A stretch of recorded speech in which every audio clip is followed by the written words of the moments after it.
What's up, everybody? In today's video, we've got Canon news, we've got updates on the R6 Mark III, we've got firmware coming that's going to be adding significant features to the R5 Mark II, as well as another update to the R1. And Canon came out with an app that I don't understand, but let's talk about it.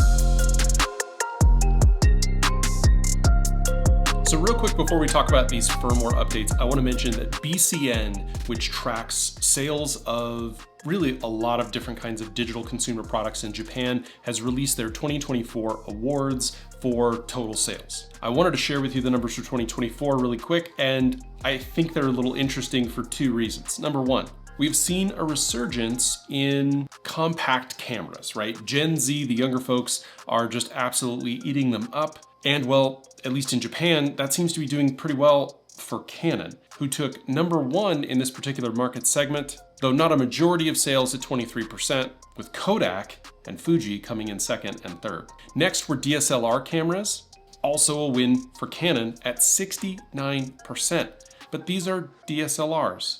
Canon still sells a lot of their DSLR cameras, and they are quite popular because they generate amazing images. They have an amazing amount of glass that you can get for them, and they're pretty inexpensive relative to some of their mirrorless counterparts, with Nikon and Ricoh coming in second and third. Moving to what I think is the most important category and really the future, which is the mirrorless camera category, Sony obviously taking the top spot. It's been that way pretty much all year. I think we saw 1 or 2 months in 2024 where Canon was able to surpass Sony in total sales, but only by a few percentage points. Sony has really taken the crown in Japan as the number one seller of mirrorless cameras. And they're up on Canon by about 9%, which came in at 26% for number 2, Nikon at number 3 at 14.5%. DJI took the Digital Video Camera Award, and GoPro took the Action Camera Award, although only 1% better than DJI in that category. Next is Canon's Live Switcher app, which I'll be real honest, this kind of comes out of left field for them, but okay. I mean, they do have the Canon webcam app that you have to pay for if you want to use all the features of your Canon camera as a webcam and broadcasting device. But I guess the $4.99 that they were charging for that just wasn't enough, and they don't want to use their own cameras, so they're going to use iPhones and iPads. So if you're someone who does a lot of live streaming and you want to be able to use not only an iPhone or an iPad, but multiple iPhones and iPads, this app gives you the capacity to do that. And it does it using Wi-Fi. So you have one device, one iPhone or iPad that would act kind of as your central hub. They're going to connect together using this Wi-Fi network. And then combining all the cameras and the Wi-Fi connection, you can then stream that video signal off to your platform of choice. So it's kind of like OBS, but on a phone, and instead of being connected via HDMI or SDI or something like that, it's connected via Wi-Fi. Now, interestingly enough, a lot of the features in this app are actually free and come with the app baked in, and the app itself is free.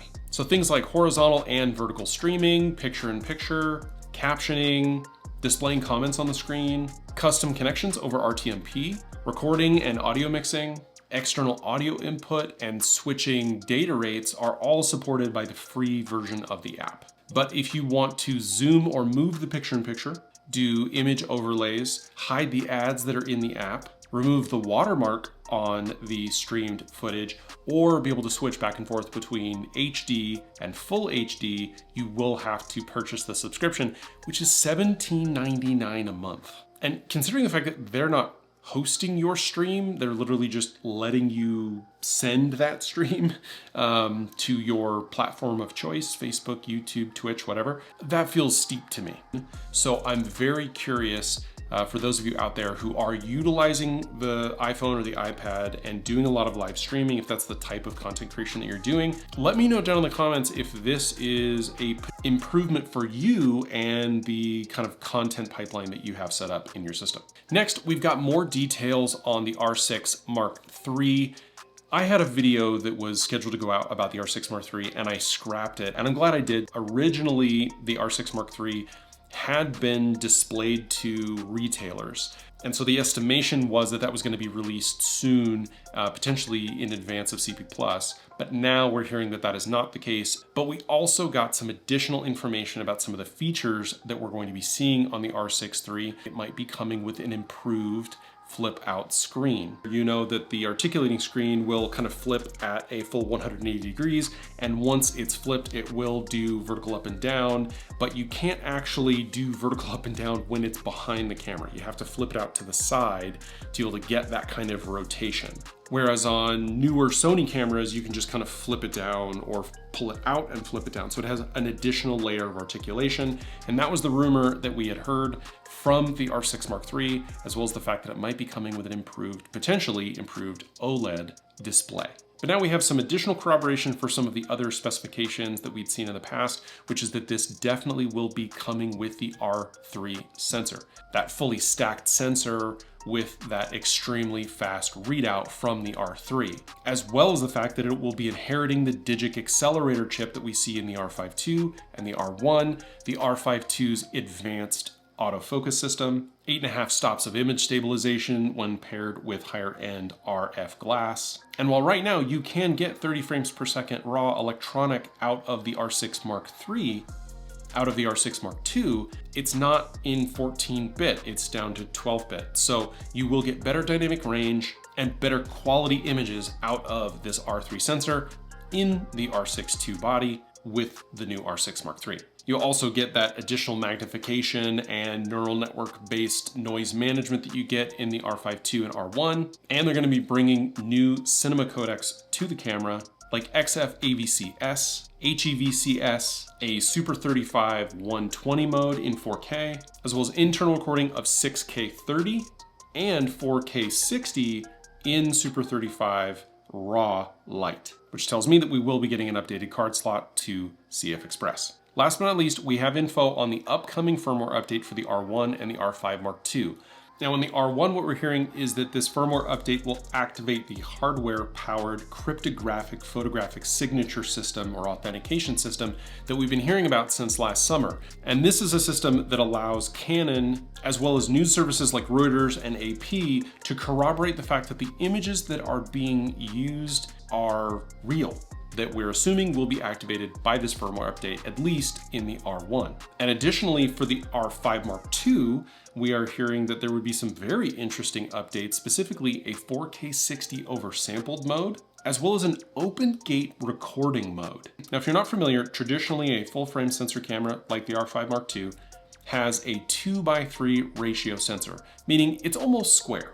But traditionally, when you go to do video recording, you're going to use something more like 16:9. But there are some instances where you might want the entire frame if you're looking for something a little bit more square. So with an open gate recording option, you would actually be able to get a full 2:3 sensor ratio.